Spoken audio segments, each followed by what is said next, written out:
Benjamin Sesko bukan starter reguler di Manchester United, tapi saat pertandingan harus ditentukan, namanya lah yang muncul. Lawan Everton, dia masuk dari bangku cadangan. Tapi hebatnya, lewat satu peluang dia bikin satu sentuhan, satu gol, dan satu kemenangan yang bawa MU ke 4 besar. Wow, gokil. Dan ini bukan yang pertama di 2026. Apakah MU sedang memaksimalkan Sesko, atau justru menahannya terlalu lama di bangku cadangan?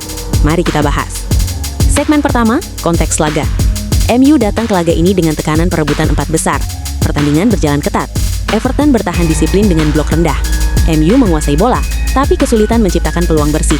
Babak pertama tanpa gol. Sampai menit ke-70, skor tetap imbang.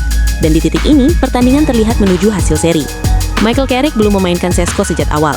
Keputusan itu kembali diuji di momen krusial. Segmen kedua, momen penentu. Menit ke-71 setelah Sesko masuk. Transisi permainan MU jadi cepat. Struktur Everton terbuka sesaat. Bola masuk ke kotak penalti. Sesko ada di posisi tepat. Penyelesaian sederhana, efektif, gol. Dia tidak dominan, tidak banyak sentuhan, tapi dia menentukan. Segmen ketiga, dampak ke 4 besar.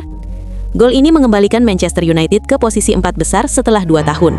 Dan di fase akhir musim, margin point sangat tipis. Artinya, gol Sesko bukan sekedar angka di papan skor. Ini soal arah musim, dan kontribusi seperti ini tidak bisa dianggap kebetulan. Segmen keempat, peran taktis dan dilema.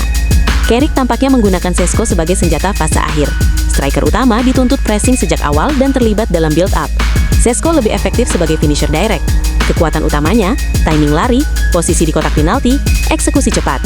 Saat bek lawan mulai kehilangan intensitas, dia masuk dan menghukum. Secara taktis ini masuk akal.